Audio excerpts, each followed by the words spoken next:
কামাল ভাই আমাদের কুমিল্লার, আপনি তো চিনবেনই, মুরাদনগর মাদ্রাসার যিনি মোহতামিম শেখুল হাদিস আল্লামা মুফতি আমজাদ হুসাইন সাহেব, বাংলাদেশের একজন অন্যতম আলেম ওয়ায়েস, উনি নিজে বলছে এক ভদ্রলোক, ওনার ঘনিষ্ঠ, ওনার মেয়েটা আরেকটা ছেলের সাথে ভাগ্যা গেছে।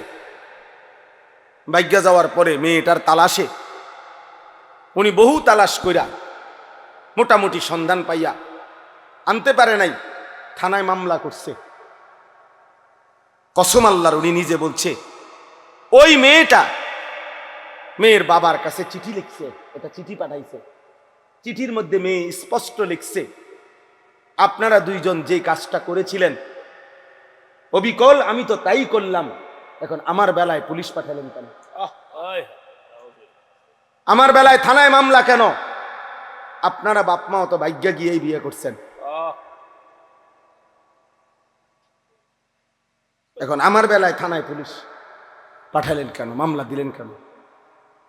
ওই বাবা অঝরে কাঁদছে যে হ্যাঁ, আমার সন্তান আমার বেইজ্জতি আমারে শোধ দিয়ে দিল, আমার পাপ আমারে বুঝায় দিল, ফিরায় দিল আমার সন্তান।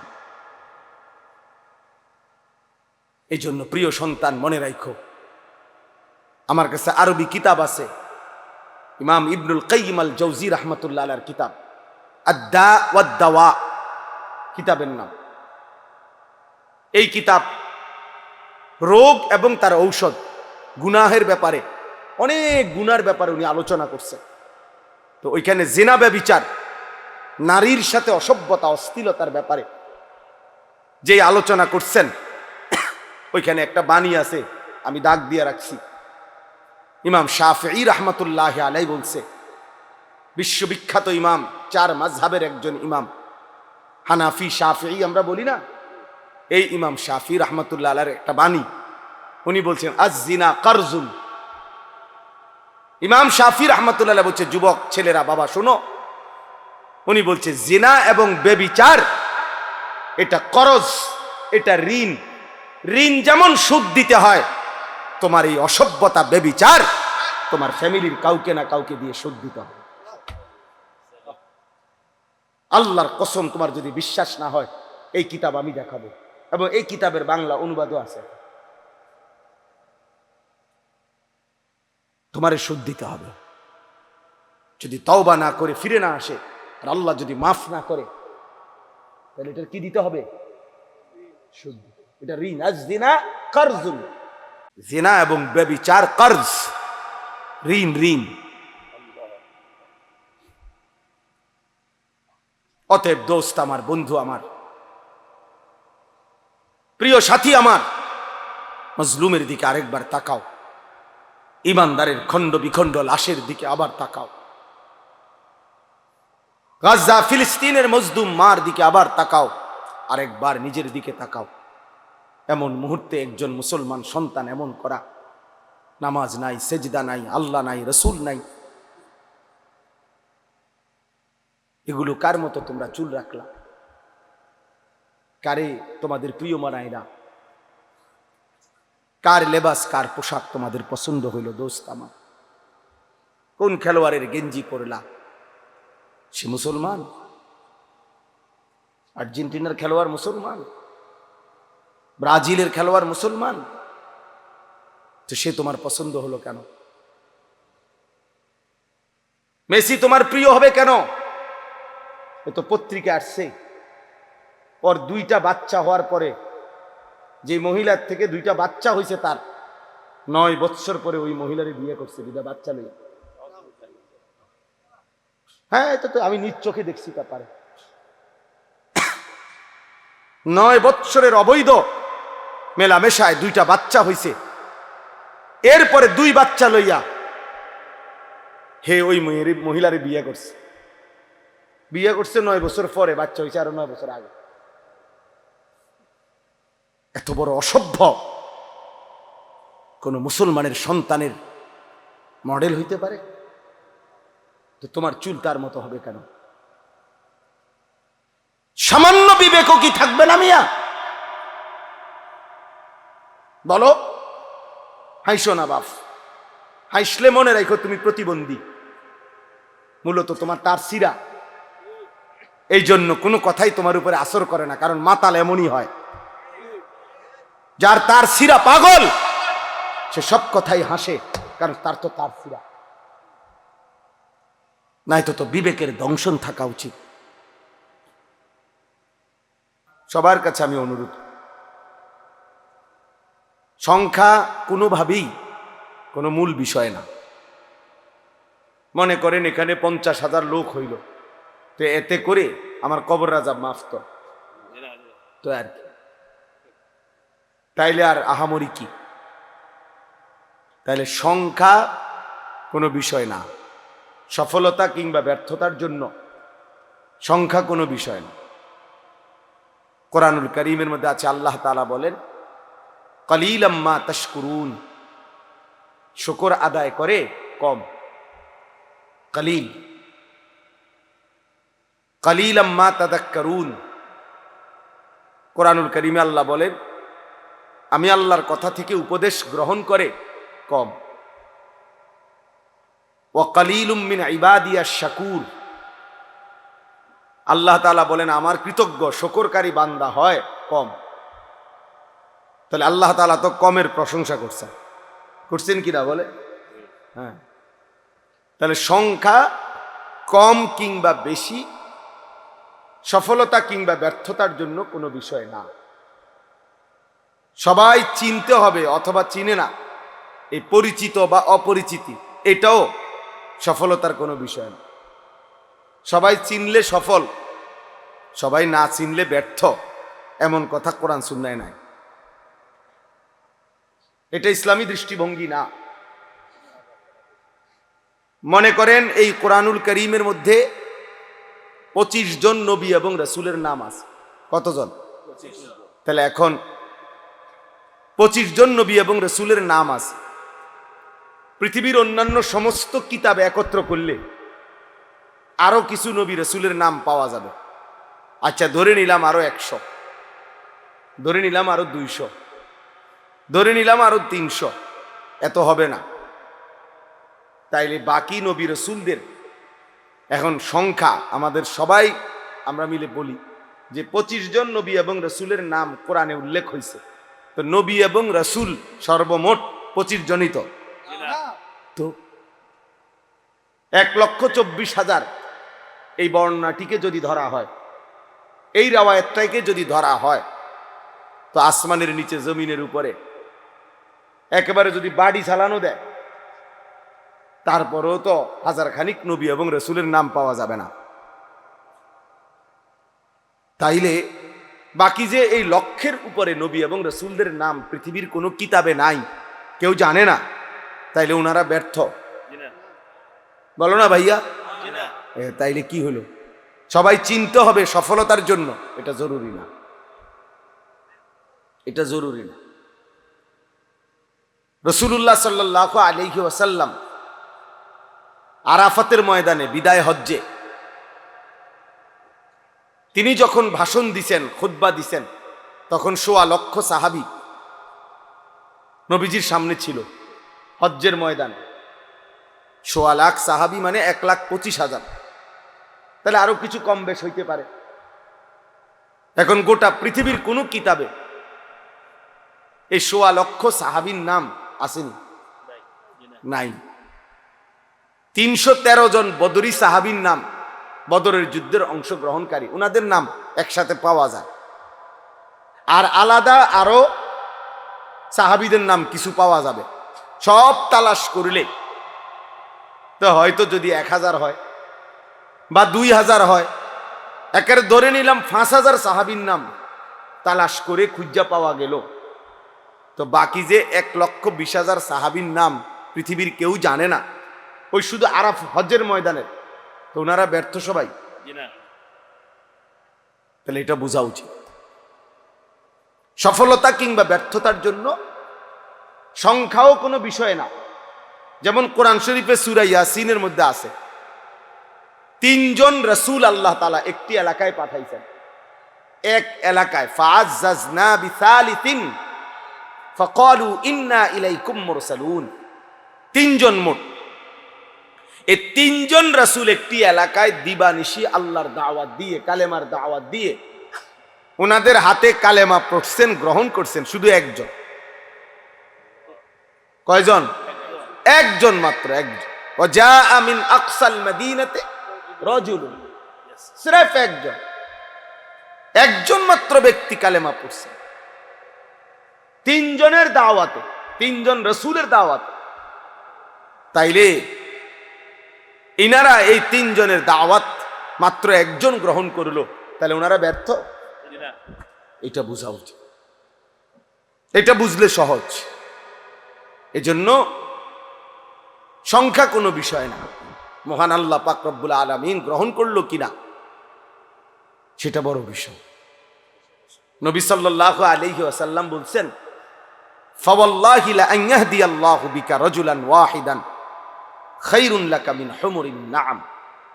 আল্লাহর কসম, নবীজি বলছেন আল্লাহর কসম, তোমার দ্বারা যদি একজন ব্যক্তি হেদায়েত পায়, আল্লাহর পথ পায়, আখিরাতের সন্ধান পায়, নবীজি বলছেন তাহলে এটাই গোটা আরবের সমস্ত দামি ওট তোমারে হাদিয়া দেওয়ার চাইতে কোটি গুণে উত্তম।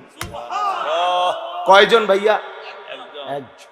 রাজুলান ওয়াহিদান, একজন ব্যক্তি, একজন, একজনের ফিকিরে, এক আল্লাহর বান্দার বদলানোর ফিকিরে আল্লাহর কথা বলা দরকার।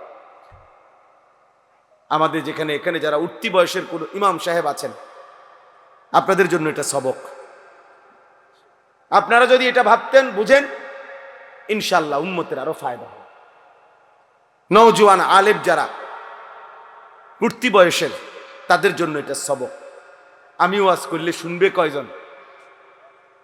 হ্যাঁ, আমার ওয়াজ শুনবে কয়জন? না, এটা তো আপনারা বলে নাই, আপনার তো কোনো সংখ্যা বাইদা দেয় নাই কোরআন সুন্নাতে যে 50 জনের কম হইলে ওয়াজ শুরু করবে না, সাবধান, কবিরা গুনাহ। কথা বলেন না কেন? 48 জন হইলেও কি করবে না? না, সাবধান, মাইকে হু দিবা না, এমন কোন বিধান আছে? তাইলে আল্লাহর কথা বলতে থাকা, আল্লাহর জন্য বলতে থাকা, অল্প হোক বেশি হোক, সারাক্ষণ উম্মতের ফিকির করা। আমাদের দাওয়াত ও তাবলীগের বিশ্ববিখ্যাত মুরব্বী হযরত মাওলানা আহমদ লাট সাহেব দামাত বারাকাতুহুমুল আলিয়া, তিনি বলছেন রাসূলুল্লাহ সাল্লাল্লাহু আলাইহি ওয়াসাল্লাম এবং সাহাবায়ে কেরামের প্রত্যেকের দিলের মধ্যে এই ফিকির ছিল কিভাবে আল্লাহ পাকের এক এক বান্দা জাহান্নাম থেকে মুক্তি পাবে, জাহান্নাম থেকে মুক্তি পাবে। দোস্ত, এটা ছিল নবীজির ফিকির, এটা ছিল সাহাবায়ে কেরামের ফিকির। একজন আল্লাহর বান্দা কিভাবে বেঁচে যাবে। নবী সাল্লাল্লাহু আলাইহি ওয়াসাল্লাম বলছেন, ওয়া আনা আখিযুন বিহুজাজিকুম। এটা আমি বুঝাইতে হবে, এটা তরজমা। তরজমা বুঝাইবার জন্য এইভাবে বুঝাই। আমি যদি আমার এই দোস্ত আবু হানিফ ভাই ও আমরা সাথী, ব্রাহ্মণবাড়িয়া দারুল আরকাম মাদ্রাসা, আমরা একসাথে পড়ছি, অনেক মহব্বতের দোস্ত আমার। তো আমি দেখতেছি যে এখানে আগুনের মধ্যে সে নিজে ঝাঁপ দিতে চাচ্ছে, পড়তে চাচ্ছে। তো আমি তার হাত ধরে বললাম, দোস্ত, ওইটা আগুন, তুমি যাইও না, তুমি জ্বলে যাইবা। সে আমার ইচ্ছা করলে উনি আমার হাত ধরে রাখলে ছেড়ে দিতে পারে, ছাড় বেটা, আমি যাবই, তোর কি? ঠিক আছে, হতে পারে।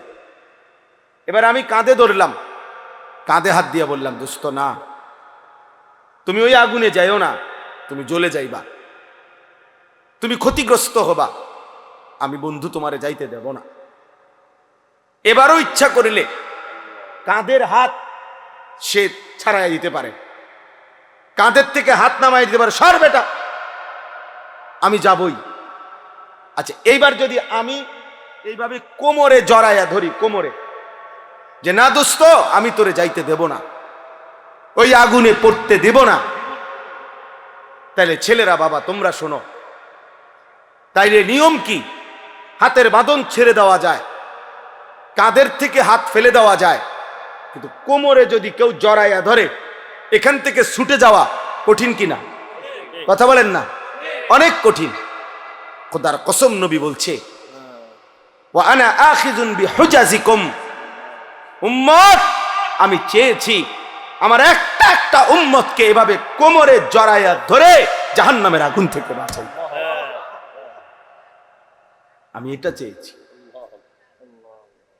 আমার এক এক উম্মত তবুও যেন জাহান্নাম থেকে বেঁচে যায়, জাহান্নাম থেকে বেঁচে। এজন্য নবী সাল্লাল্লাহু আলাইহি সাল্লাম দুয়ারে দুয়ারে ঘুরছেন, দাঁড়ে দাঁড়ে ঘুরছেন, কালেমার ফেরি করছেন, কালেমার ফেরি করছেন, কখনো উপরে কখনো নিচে, কখনো হাটে ঘাটে মাঠে বাজারে মেলায় তাবুতে তাবুতে, প্রত্যেক অবস্থায় পাথর মারছে তবুও কালেমার দাওয়াত দিছে, ধাক্কা দিছে তবুও নবী সাল্লাল্লাহু আলাইহি সাল্লাম কালেমার দাওয়াত দিছে। আবু জেহেল উটের পচা নারী বুড়ি পিঠের উপরে চাপায় দিছে তবুও কালেমার দাওয়াত দিছে। তায়েফের পাথরের আঘাতে সারা দেহ রক্তে রঞ্জিত করে দিছে, এই রক্ত মাখা দেহ নিয়েও হাত তুলে উম্মতের জন্য বদদুয়া করে নাই, বলছে আয় মাওলা মাফ করে দেন। ওরা বুঝে নাই, ওরা বুঝে নাই, ওরা আমারে চেনে নাই। আল্লাহুম্মা গফির লিকওমি ফাইন্নাহুম লা ইয়ালামুন, আল্লাহ আমার জাতিকে মাফ করে দেন। ওরা বুঝে নাই, ওরা চিনে নাই, ওরা চিনতে পারে নাই। এইভাবে দোস্ত ছেলেরা বাবারা নবী সাল্লাল্লাহু আলাইহি ওয়াসাল্লাম চেষ্টা করছেন। তারিখে ইবনে খাল্লিকানের মধ্যে আছে, আরবি কিতাব, নবী সাল্লাল্লাহু আলাইহি ওয়াসাল্লাম আবু জেহেলের কাছে 4000 বার কালেমার দাওয়াত দিয়েছে। 4000, 4000 বার শুধু আবু জেহেলকে কালেমার দাওয়াত দিয়েছে। এক ফিকির ছিল, কিভাবে আমার একটা উম্মত বাইচা যাবে, কিভাবে আমার একটা উম্মত জাহান্নাম থেকে বাঁচবে, আল্লাহকে পেয়ে যাবে। একজনের ফিকির করছে, 10 জনের ফিকিরও করছে, কখনো একজনের কাছে, কখনো 10 জনের কাছে, আবার কখনো 1.25 লক্ষ সাহাবীর সামনেও নবীজি কথা বলছে, কথা বলছেন। কবি আরশ पर कभी फरश पर, कभी उनके दर कभी दर बदर, गमे आशिकी तेरा शुक्रिया मैं कहां कहां से गुजर गया, कभी हो रास्तू में तन्हा कभी हो गुरूदे सहरा, मैं जुनू का हम सफर हो मेरा कोई घर नहीं है। रसूलुल्लाह सल्लल्लाहु अलैहि वसल्लम যেন বলতেন এটা, মেরা কোই ঘর নেই, আমার কোনো ঘর নাই, উম্মতের দুয়ারই আমার ঘর, উম্মতের দুয়ারই আমার ঘর। কবি হো রাস্তু মে তন্হা, কখনো রাস্তায় আমি একাকী ঘুরছি, আল্লাহর কথা ফেরি করছি, কখনো শূন্য মরুভূমিতে একাই হাঁটছি, উম্মতের জন্যই চোখের পানি ফেলছি, চোখের পানি ফেলছি। এই জন্য ভাইয়া এই আজকের এই মাহফিলের ইন্তজাম যারা করছেন, আমার প্রথম কথা এটা, এই ফিকির কলিজার মধ্যে থাকতে হবে আমাদের। মুসলমানের এই নওজোয়ান, এরা নামাজ পড়বে শতভাগ কোন দিন? আমাদের এই যে ভরপুর ছেলে, আলহামদুলিল্লাহ এখন রাত 12টা 9 বাজে, রাত গভীরে যারা আল্লাহর কথা শুনতে বসছে, তারা ইচ্ছা করলে তাদের কলিজার ভিতরে যদি আল্লাহর মহব্বত কলিজা ছিঁড়ে বুঝানো যাইতো, তারা আজকের 5 ওয়াক্ত নামাজের সেজদাও দিত। কিন্তু প্রিয় বন্ধু, তোমরা ইনসাফ করো, অনেক ছেলে তোমরা আলহামদুলিল্লাহ এত রাত বসছো এক মৌলবীর বয়ান শুনতা, কিন্তু এমন অনেকেই আছো যারা আজকের সারা দিনে 5 ওয়াক্ত নামাজের 1 ওয়াক্ত নামাজও পড়ো নাই। হায় বন্ধু, আমার দোস্ত, আমার সন্তান, আমার ছেলে, আমার ছোট ভাই, তুমি করলাটা কি? কারে নারাজ করলা? কারে নারাজ করলা? কেমনে পারলা? কেমনে সম্ভব হইল এই বেনামাজি জিন্দিগি? এশার নামাজও পড়লা না, এই অবস্থায় দোস্ত যদি ঘুমাও, অনেকে রাত ভোর জেগে জেগে নারী দেখো, ছবি দেখো, মোবাইলের অস্থির দৃশ্য দেখো, নারী আর ছবি দেখে প্রিয় বন্ধু ছেলেরা, শরীর তো নাপাক হয়, হারাম বীর্যপাত হলে শরীর তো নাপাক হয়, তো এশার নামাজও পড়লা না, শরীরটাও নাপাক, এই অবস্থায় ঘুমায় রইলা। আমার বন্ধু যদি এই রাত আর ভোর না হয়, এই ঘুম যদি আর না ভাঙে, আল্লাহর কসম, এক 6 বছরের বাচ্চা সে সাক্ষাৎকার দিছে, আমি আমার বন্ধুদের সাথে খেলতেছিলাম, হঠাৎ করে আমি বেহুশ হয়ে গেছি।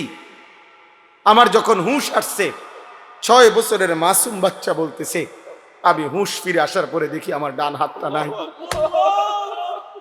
আমার হাত আমার সাথে নাই, আমি আর হাত খুঁজে পাই নাই। কত অনাথ, কত অসহায়, কত বাচ্চা বাবার স্নেহ, মায়ের আদর থেকে বঞ্চিত। প্রিয় বন্ধু, প্রিয় ছেলেরা আমার, বাবারা আমার, ইনসাফের সাথে ভাইব। মা যখন কাঁদে, শিশু যখন কাঁদে, রক্তের উপরে যখন ইমানদার গড়াগড়ি খায়, এই যুবক, এই অবস্থায় তুমি উলঙ্গ ছবি দেখো, মোবাইল দেখো, নাচ দেখো, একটা সেজদা দাও না, এটা ইনসাফ না যুবক, এটা মুসলমানের বাচ্চা হইতে পারে না, এটা ইমানদারের সন্তান হইতে পারে না। বেটা তুই, বেটা তুই কোনো মানুষের বাচ্চা না, বেটা তোর ভিতরে কোনো ইনসানিয়ত বলতে, মনুষ্যত্ব বলতে বলতে কিচ্ছু নাই বেটা। তুই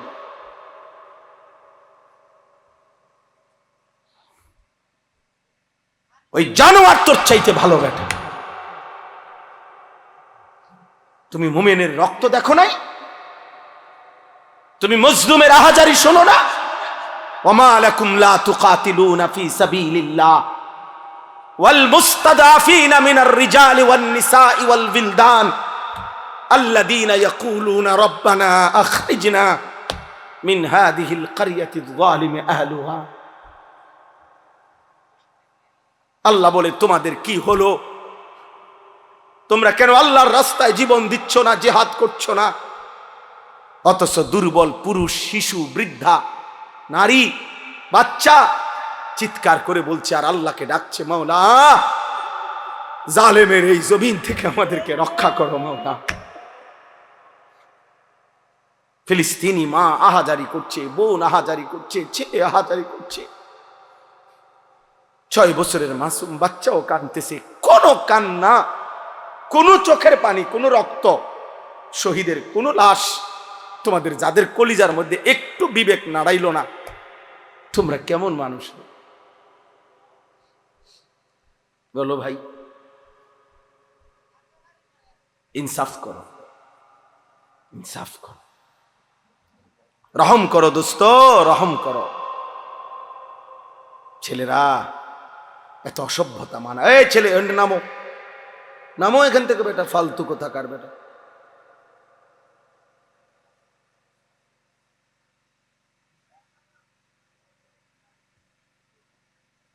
বলো মিয়া, ইনসাফ করো তোমরা, আমার কথায় রাগ হইও না, ইনসাফ করো।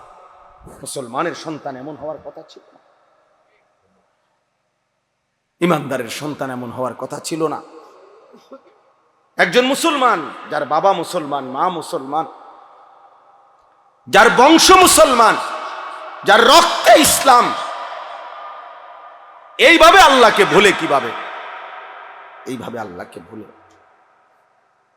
এভাবে কিভাবে আল্লাহকে ভুলে? আমি দাঁড় করাইতে পারবো তো ভাইয়া এখন? তোমরা যারা আজকের সারাদিনে 1 ওয়াক্ত নামাজ পড়ো নাই, আমি তো দাঁড় করাইতে পারবো। চেহারা দেখলে বোঝা যায় বেনামাজির। মুসলমানের সন্তান, বাপ, কার মতো চুল রাখলা বাবা? যে বেঈমান তোমার মা আর বোনের উপরে জুলুম করছে,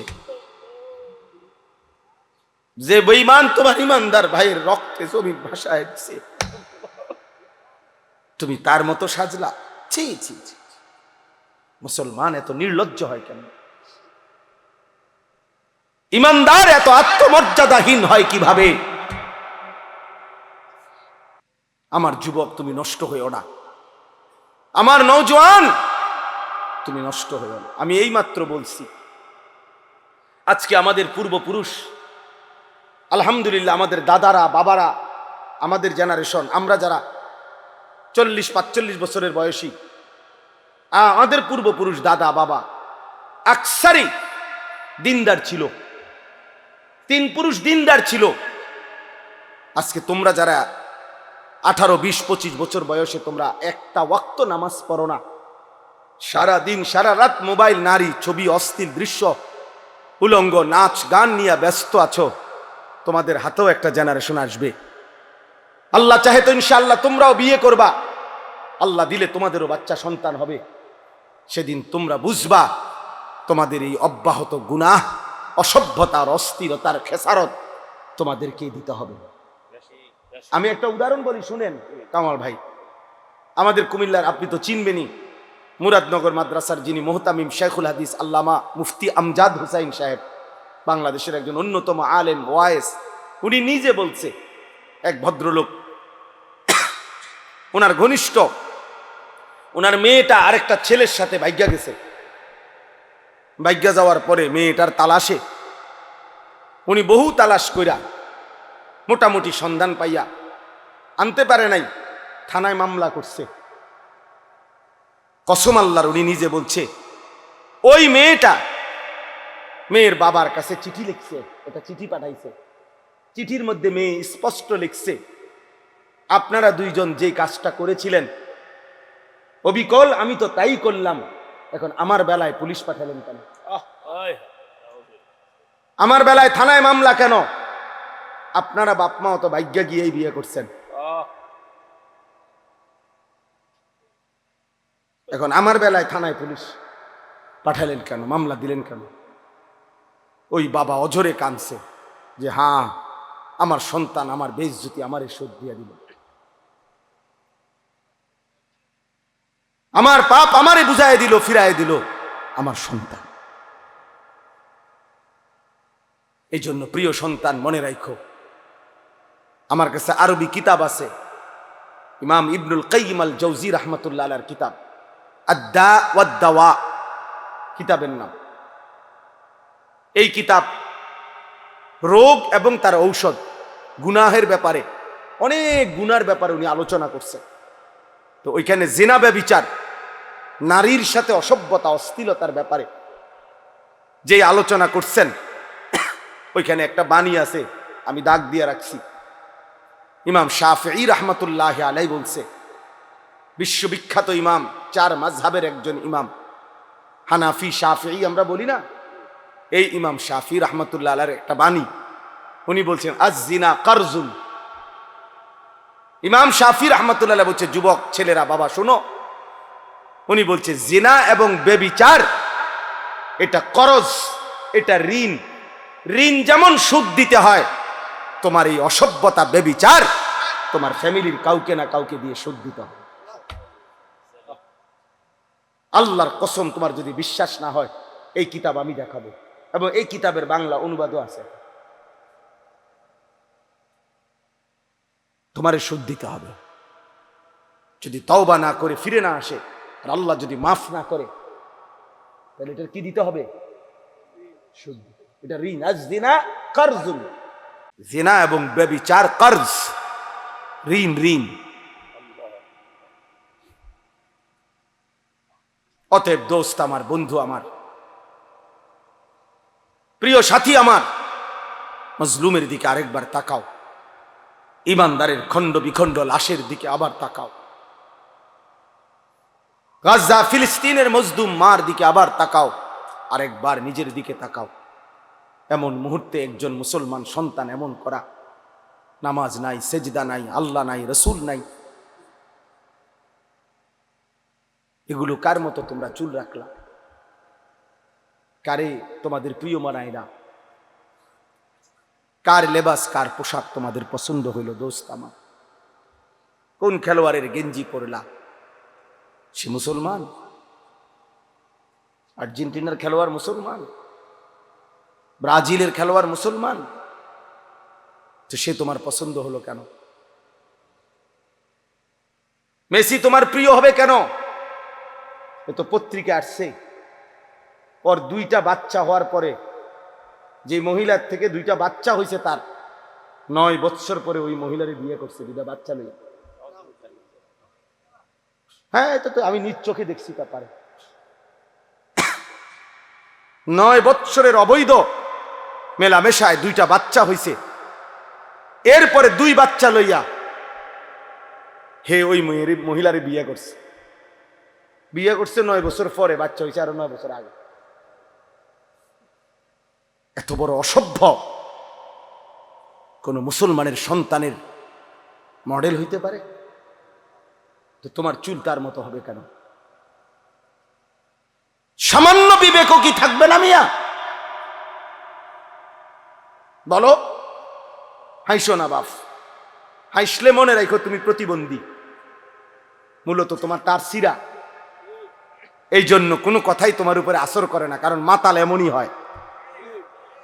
যার তার সিরা পাগল, সে সব কথাই হাসে, কারণ তার তো তার সিরা নাই। তো বিবেকের দংশন থাকা উচিত, নাই তো বিবেকের মধ্যে একটু যে তোমার 1 ওয়াক্ত নামাজ নাই, সেজদা নাই, আল্লাহ নাই, রসুল নাই, হালাল হারামের কোনো পাক নাফাকের কোনো ভাগ ধারণা। একটা মোটরসাইকেল জিন্দিগি, একটা মোবাইল জিন্দিগি, একটা নারীর সাথে প্রেম, এটাই জীবন। চুলের ফ্যাশন, এটাই জীবন বানায় ফেলছ।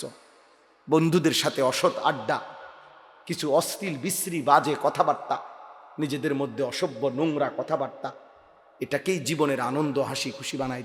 অসভ্যতা আনন্দ হয় কেমনে ভাইয়া? প্রিয় ভাই বলো, কোন কোন কিতাবে লিখছে, কোন বইতে লিখছে, কোন ডিকশনারিতে যে নোংরামিটা আনন্দ, অসভ্যতা আনন্দ? তুমি একটা মেয়ের পিছনে ঘুরলা, এটা তো অসভ্যতা, এটা তো আনন্দ না। তুমি উলঙ্গ ছবি দেখলা, এটা তো নোংরামি, এটা তো আনন্দ হইতে পারে না। অশ্লীলতা তো পৃথিবীর কোনো ভাষায়, কোনো দেশে, কোনো ধর্মে অশ্লীলতাকে আনন্দ বলে না, অসভ্যতাকে আনন্দ বলে না। অতএব ইনসাফ করো।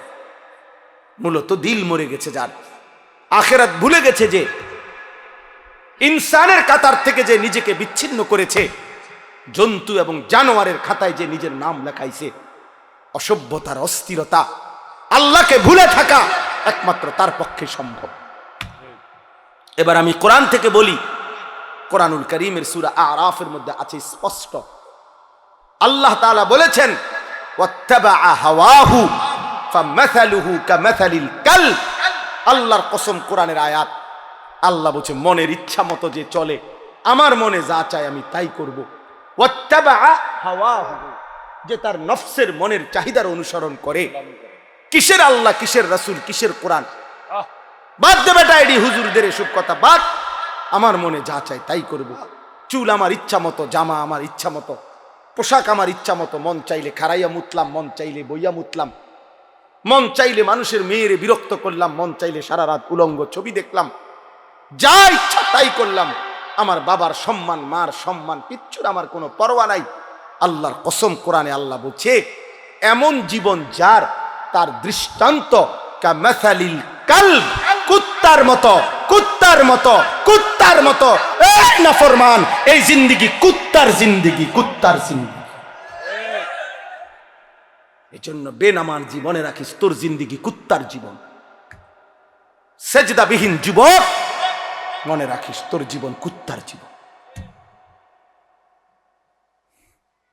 সারা রাত উলঙ্গ ছবি দেখো যারা, নারী ছবি, মোবাইলের অস্থির দৃশ্য, মনে রাখিস বেটা তোর জীবন কামাসালিল কুত্তার জীবন বেটা,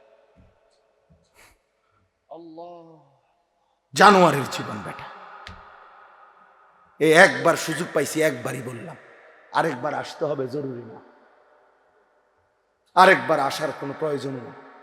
আর যদি না বাঁচি, আরেকবার যদি বলার সুযোগ না পাই, একবারই বললাম। প্রিয় বন্ধু, ফিরে আসো। প্রিয় নওজওয়ান মুসলমানের এই বিপদে তুমি না দাঁড়াইলে কে দাঁড়াবে? আমাদের মালিককে যদি আমরা ডাক না দেই, আমাদের উপরে সাহায্য কেমনে আসবে? আমাদের মনিবের কাছে যদি আমরা কাঁদি না কাঁদি, আমাদের বিজয় আসবে কিভাবে? আমাদের প্রিয় নবী সাল্লাল্লাহু আলাইহি ওয়াসাল্লাম, এবার রাসূলুল্লাহ সাল্লাল্লাহু আলাইহি সাল্লামের জিন্দেগি শুনেন। সবাই শুনতেছেন? ছেলেরা, বাপ তোমরা শুনতেছো? বাপ ভাবতে শিখো ভাইয়া। যত ধমকেই দেই, যত শক্ত কথাই বললাম, দোস্ত আল্লাহর কসম আমি এই বুক চিরে দেখাবো আমি তোমারে ভালোবাসি। আমার জিন্দেগি ছেলেদের জন্য, নওজোয়ানের জন্য, আমার জিন্দেগি, এটা আমার সাধনা, এটা আমার মেহনত, এটা আমার ফিকির আমার।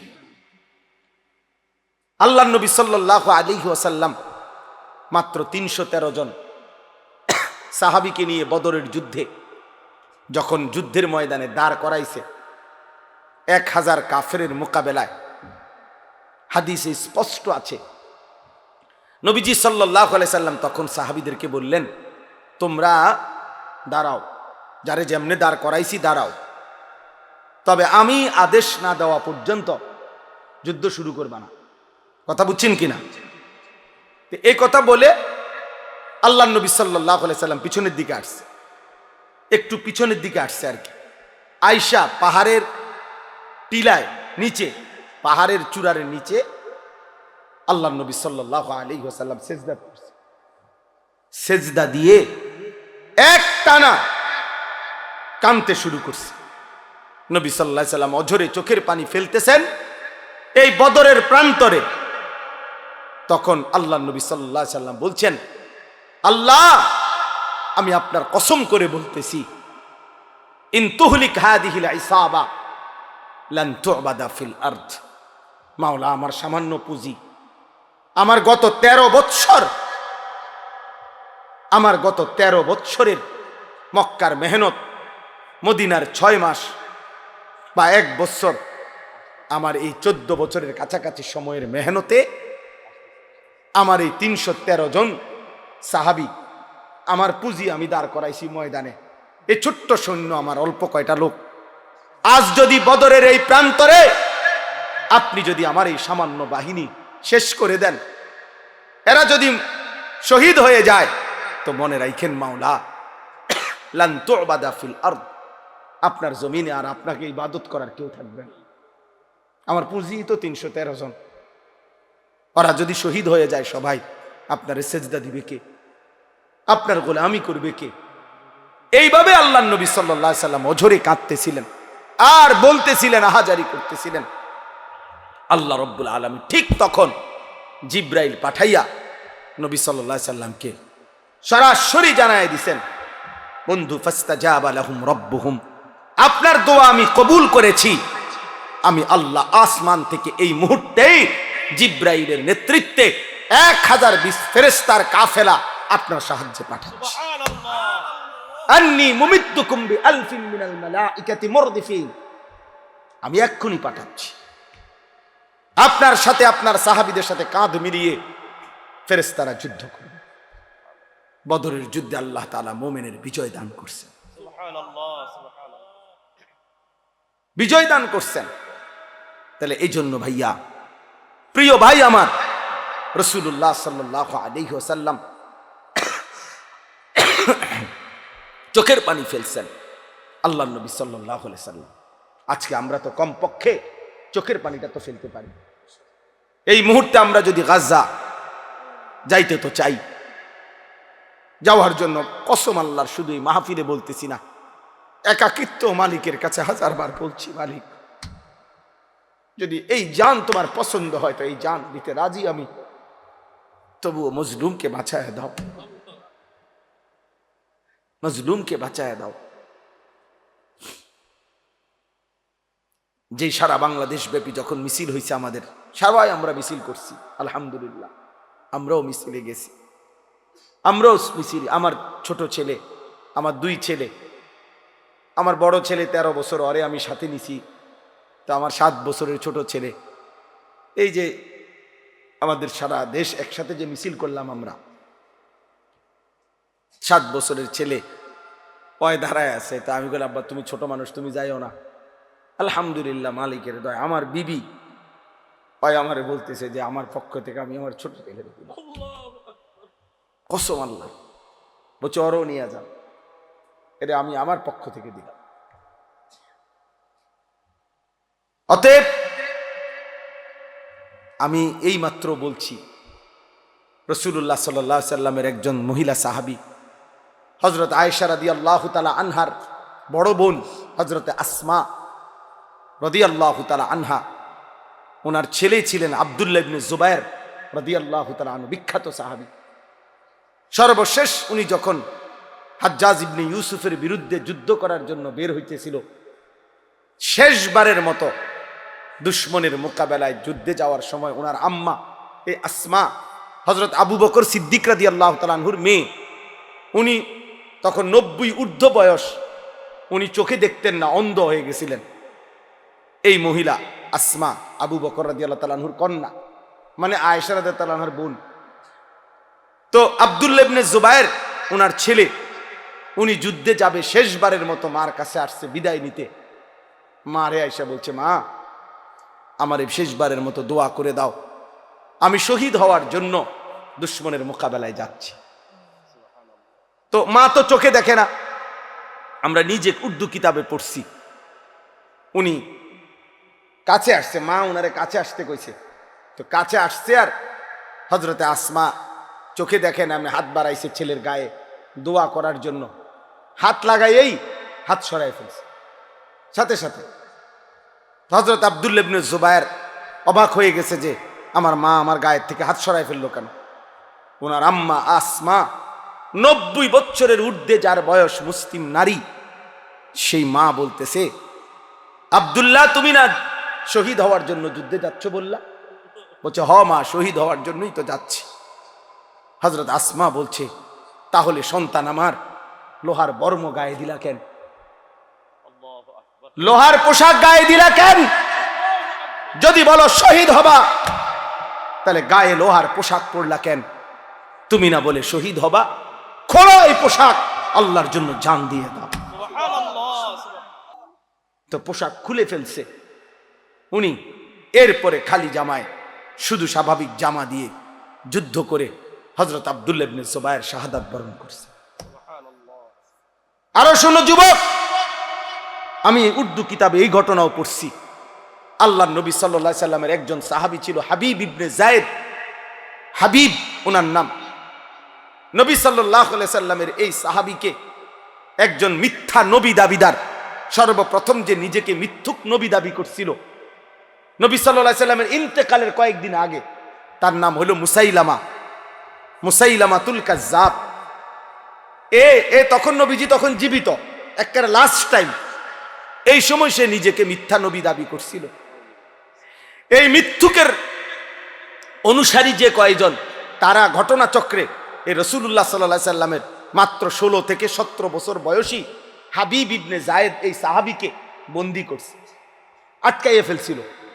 আটকাইয়া যখন মুসাইলামা ওই মিথ্যুক ভণ্ড নবী দাবিদারের কাছে আনছে, তো ওই বেঈমান মুসাইলামা ওনার এই সাহাবী হাবিবকে, সুন্দর চেহারা, 17 বছরের ছেলে, নবীজির সাহাবী, ওনাকে বলছে, হাবিব তুমি একবারের জন্য শুধু বলো আমি মুসাইলামা আল্লাহর নবী।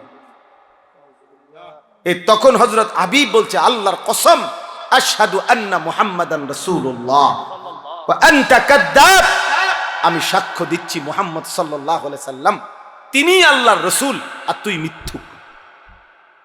কিতাবে আছে বন্ধু, এই মুসাইলামা ওনার ডান হাত কেটে ফেলে দিছে। বলছে এবার বল। বলছে লা আনতা কাজ্জাব বাল মুহাম্মাদুর রাসূলুল্লাহ সাল্লাল্লাহু আলাইহি সাল্লাম। বাম হাত কেটে ফেলে দিছে। বলছে এবার বল। বলছে লা আনতা কাজ্জাব। ডান পাও কেটে ফেলে দিছে। বলছে এবার বল। লা আনতা কাজ্জাব। বাম পাও কেটে দিছে। উনি এবারও বলছে লা আনতা কাজ্জাব, তুই মিথ্যাবাদী। শেষ পর্যন্ত জিহ্বা টেনে ছিঁড়ে ফেলছে, শরীরটা কাইটা টুকরা টুকরা করে, খোদার কসম বুটি বুটি পিস পিস বানায় ফেলছে, গোশতের টুকরার মতো। এরপরে হযরত হাবিব ইবনে যায়েদের পবিত্র লাশকে টুকরা টুকরা করে ছিন্ন ভিন্ন করে ফেলে দিছে। আমরা ওই কিতাবে পড়ছি। ওনার এই খবর মদিনায় আসছে যে ওনারে যে এভাবে নির্মমভাবে শহীদ করছে। তখন ওনার মা ছিল মহিলা সাহাবী, ওনার আম্মাও মহিলা সাহাবী, উম্মে আম্মারা ওনার মায়ের নাম। এই উম্মে আম্মারা তিনি ওনার কাছে আইসা লোকেরা শুনাইছে, মা তোর ছেলে হাবিব মুসাইলামার বাহিনীর হাতে শাহাদাত বরণ করছে, কিন্তু উনারে বলছে, মা তোর ছেলের মৃত্যু বড় নির্মম মৃত্যু হইছে। মুসাইলামা একটা একটা করে অঙ্গ কাইটা কাইটা টুকরা টুকরা করে একেবারে পিস পিস বানায় ফেলছে, কিন্তু তোমার সন্তান একবারের জন্য মদিনার রসুলকে অস্বীকার করে নাই, মুসাইলামাকে এক সেকেন্ডের জন্য নবী মানে নাই। বারবার তোমার সন্তান শেষ নিঃশ্বাস পর্যন্ত মদিনাওয়ালার নাম বলে গেছে। এই তখন আমরা কিতাবে পড়ছি, ওই মহিলা ওই সাহাবীর মা একটা চিৎকার দিয়া সবার সামনে বলছে, লিহাদাল ইয়াউম আরদাতুহু, মদিনাবাসী আল্লাহর কসম এমন একটা দিনের জন্যই আমি আমার সন্তানকে বুকের দুধ খাওয়াইছি। বুকের দুধ খাওয়াইছি। অতএব বাবা, এক মা তার পবিত্র দুধের সৌভাগ্য বলতেছে যে সন্তান আমার দুধের হক আদায় করছে, আমার বুকের দুধের হক আদায় করছে, আল্লাহর জন্য জান দিছে।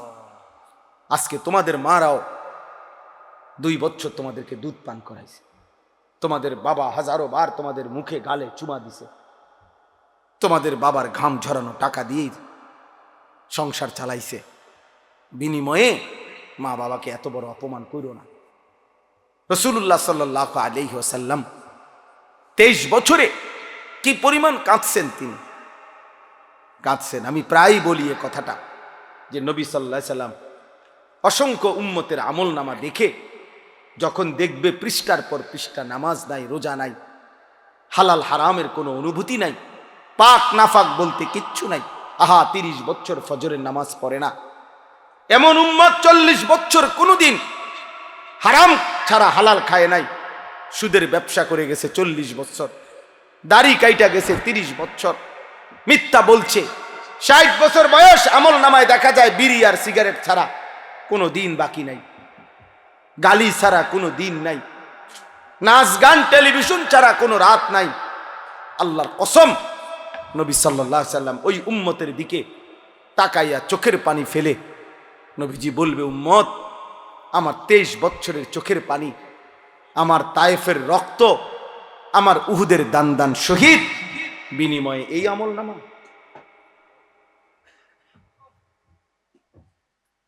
এই আমল নামা উম্মত, তুমি জানো না তায়েফে আমার এই পরিমাণ পাথর মারছে, যে পাথরের আঘাতে রক্ত ঝরতে ঝরতে আমার পায়ের জুতা পায়ের সাথে জমাট বাইধা গেছে। হযরত যায়েদ বলছে, রাসূলুল্লাহ সাল্লাল্লাহু আলাইহি ওয়াসাল্লামের জুতা মুবারক পায়ের সাথে জমাট বাইধা গেছে রক্তে। নবীজি জিজ্ঞেস করবে, উম্মত এতটা রক্ত ঝরাইলাম, উহুদের ময়দানে দান দান শহীদ করলাম, ক্ষুধার কষ্টে পেটে 2টা পাথর বাঁধলাম, সারা রাত দাঁড়িয়ে আম্মা জান আয়েশা রাদিয়াল্লাহু তাআলা আনহা নবীজির স্ত্রী বলছেন, আমার ভাই আমি শেষ করে দিচ্ছি, নবীজির স্ত্রী আম্মা জান আয়েশা রাদিয়াল্লাহু তাআলা আনহা বলছেন, আমি আমার রাসূলকে দেখছি এশার নামাজের পরে একটু পরেই তিনি দাঁড়াইছে, ফজরের নামাজের আজানের আগ পর্যন্ত এক দাঁড়ানোতে, আল্লাহর কসম উম্মতের জন্য এক দাঁড়ানোতে চোখের পানি ফেলে কাঁদছে আর দোয়া করছে। হাত্তা তাওয়াররামাত কাদামাহু, 2টা পাও ফুলে ফুলে গেছে। নবী সাল্লাল্লাহু আলাইহি সাল্লাম এই আমল নামা দেখবে, দেখে বলবে, উম্মত আমার এত চোখের পানি, আমার এত কান্না, তায়েফের এত রক্ত, উহুদের দান দান শহীদ করা, পেটে পাথর বাঁধা, ক্ষুধার কষ্টের বিনিময়ে, এই বিনিময় যদি কোনো বাবা তার ছেলেকে বলে, বাপ গত 12টা বছর আমি তোরে জমি বিক্রি করছি, ভিটা বিক্রি করছি, আমার একটা হালের বলদ ছিল এটা বেচা ফেলছি, আমার একটা মোটরসাইকেল ছিল আমি এটা বিক্রি করে দিছি, তোর মায়ের কদ্দুর গহনা ছিল আমি সেই গহনাটাও বিক্রি করে গত 6 বছর তোর ঢাকা শহরে পড়ালেখার ইউনিভার্সিটির পড়ালেখার যাবতীয় খরচ আমি বাপ দিছি, বিটাটা পর্যন্ত বিক্রি করে দিছি, বন্ধক দিয়ে দিছি। বিনিময়ে আজ 6 বছর পরে তুই এই কি ফলাফল আনলা, এখানে ফেল। এই বাপ কি কাঁদবে না তখন? কথা বলেন না কেন? তো নবী সাল্লাল্লাহু আলাইহি সাল্লাম তো জিজ্ঞেস করবে, উম্মত, আমার 23 বছরের চোখের পানি, রক্ত, আমার ক্ষুধার কষ্টের বিনিময়ে এই তোমার চুল, এই তোমার পোশাক, এই তোমার আমল নামা, কি জবাব দিবেন? হ্যাঁ, কি বলে? এইখানে এই আয়াত আমি পড়ছি, এই আয়াত রাসূলুল্লাহ সাল্লাল্লাহু আলাইহি সাল্লামের জন্মেরও বহু আগে হযরত ইব্রাহিম আলাইহিস সালাম তিনি আল্লাহর কাছে দোয়া করছেন, আল্লাহ, আমি সারাটা জীবন আমি আপনার কাছে আমার ভালোবাসা মহব্বতের পরীক্ষা দিছি। ওয়া ইযিবতালা ইব্রাহিমা রাব্বুহু বিকালিমাতিন ফাআতাম্মাহুন্না। আল্লাহ ইব্রাহিম আলাইহিস সালামকে বহু পরীক্ষা করছে, বহুবার। প্রত্যেক পরীক্ষায় ইব্রাহিম আলাইহিস সালাম গোল্ডেন এ প্লাস পাইছে। ফাআতাম্মাহুন্না, উত্তীর্ণ হয়েছে ইব্রাহিম আলাইহিস সালাম প্রত্যেকবার। ছোট্টবেলা থেকে নিয়ে এই যতবার পরীক্ষা করছে, প্রতি পরীক্ষায় উত্তীর্ণ হওয়ার পর তাফসীর মাআরিফুল কোরআনে আমি পড়ছি, আল্লাহ তাআলা 70 বার ইব্রাহিম আলাইহিস সালামকে মোট পরীক্ষা করছে। কোন বর্ণনায় আছে 40 বার, কোন বর্ণনায় আছে 30 বার। এই 70 বারের পরীক্ষায় প্রত্যেকবারে তিনি পাশ করছেন। 70 বারের পরে আল্লাহ তাআলার কাছে ইব্রাহিম আলাইহিস সালাম দোয়া করার সুযোগ পাইছিলেন, দোয়া করার, কিছু চাইবার। আল্লাহ বলছিল, ইব্রাহিম, 70টা বছর তুমি, 70 বার আমি তোমারে পরীক্ষা করেছি, শেষ পর্যন্ত আপন সন্তান জবাই করতে বলছিলাম, সেটাতেও তুমি পাশ করছো। আমার ঘর বানাইতে বলছি, সেটাতেও পাশ করছো। যাও ইব্রাহিম, এবার কিছু আমার কাছে চাও, আমি দিমু তোমারে। ইব্রাহিম আলাইহিস সালাম তখন আল্লাহর কাছে বলছিলেন, আল্লাহ, আমার জীবনের এই 70টা পরীক্ষার বিনিময়ে, সারা জীবনের আপনার কাছে আমি যা পরীক্ষা দিয়ে পাশ করছি, সবগুলো ভালো ফলাফলের বিনিময়ে আমি আপনার কাছে শুধু একটা জিনিস চাই। কয়টা? একটা জিনিস। তবে মজার বিষয় হলো, মাওলা, সব কিছুই আপনার কাছে আছে অনেক, আমি যেটা চাই সেটা আপনার কাছেও আছে একটা, আপনার কাছেও আছে এক পিস। আমি জানি মাওলা, আমি যেটা চাইবো এখন আমার সারা জীবনের পরীক্ষার বিনিময়ে, ওইটা আপনার কাছে আছেই একটা, আপনার কাছে আরেকটা নাই, আমি জানি। আমি ওইটাই, আপনার কলজাটা চাই। আমি আপনার ওই একটা প্রিয় ধন আমার দরকার, আমি ওইটা নিব। আল্লাহ বলছে, বলো না ইব্রাহিম, দিমু যেহেতু সিদ্ধান্ত নিছিয়ে তোমার আজকা, কও, যাও, যেটাই চাও, যত প্রিয়ই হোক আমার, আমি দেব ইব্রাহিম, বলো তুমি। ইব্রাহিম আলাইহিস সালাম তখন এটা চাইছে, রব্বানা ওয়াবআস ফীহিম রাসূলাম মিনহুম। আল্লাহ, আমার সন্তান ইসমাঈলের বংশে আমি ওই শেষ জামানার পয়গম্বর, আখিরি পয়গম্বর, নবী দু জাহাं, নবী দু শাহাं, নবী দু আলম, ফখরে মওজুদাত, সৈয়দুর রসুল, মুসদ্দিকুর রসুল, নবীউল আম্বিয়া, ইমামুল মুত্তাকিন, ইমামুল মুরসালিন, ইমামুল আতকিয়া, ইমামুল আম্বিয়া, ইমামুল মুরসালিন, খায়রু খালকিল্লাহ মুহাম্মদ আরবি সাল্লাল্লাহু আলাইহি সাল্লাম, আখিরি মুহাম্মদ বন্ধুকে আমি আমার সন্তানের বংশে চাই। আমি মুহাম্মদ চাই, মুহাম্মদ।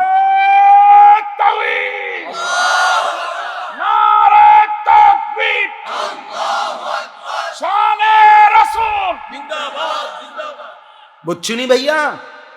রব্বানা ওয়াবআস ফীহিম রাসূলাম মিনহুম। আল্লাহ, আমি ওই কলজাটা চাই, আমি আখিরি রাসূল চাই, শেষ পয়গম্বর চাই, আমি বন্ধু মুহাম্মদকে চাই সাল্লাল্লাহু আলাইহি ওয়াসাল্লাম।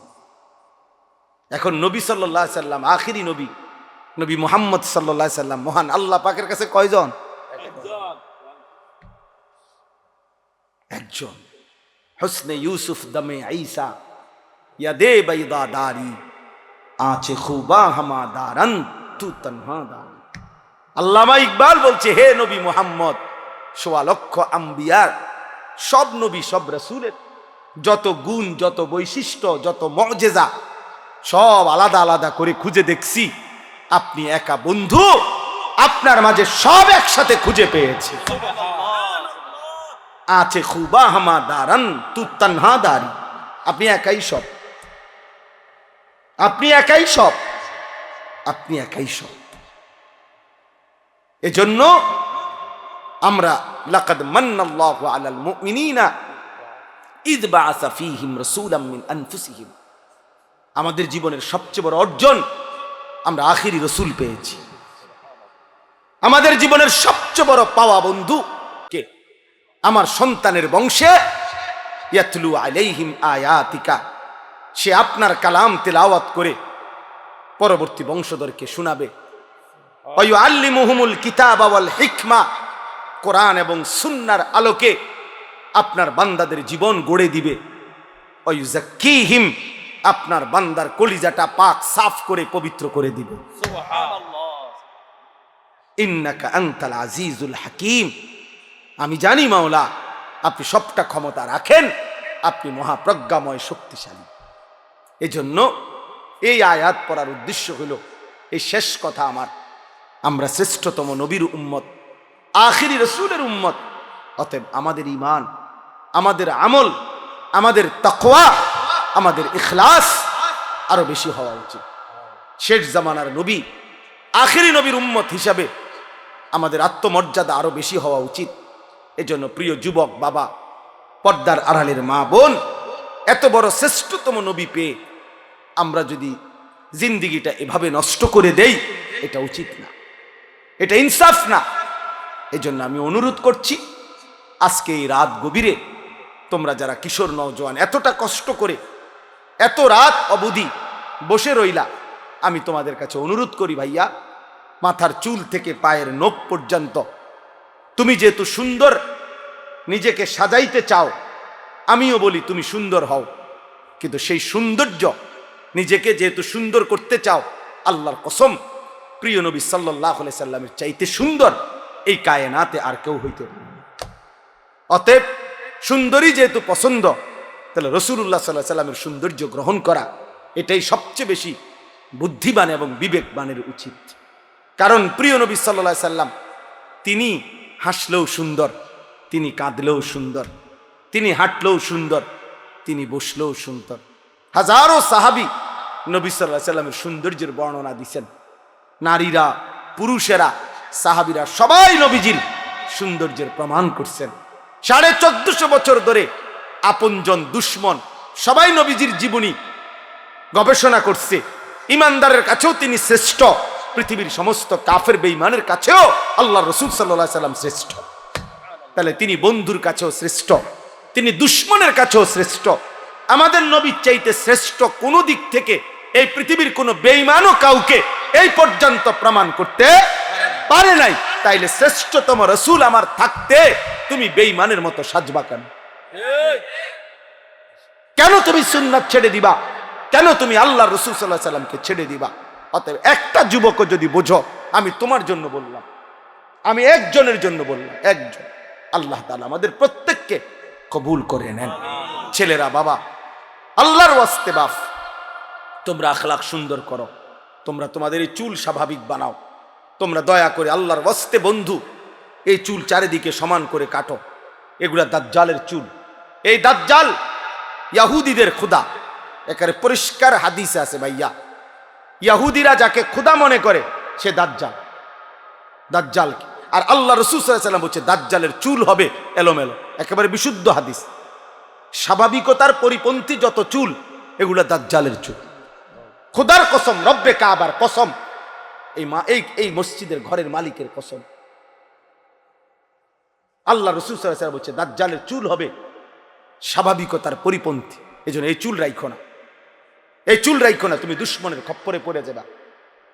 দয়া করে ফিরে আসো, নামাজ পড়ো, 5 ওয়াক্ত নামাজ, ফজরের নামাজ পড়ার চেষ্টা করো। ইনশাআল্লাহ তোমাদের হাতেই আগামী দিনের ইসলামের বিজয় হবে।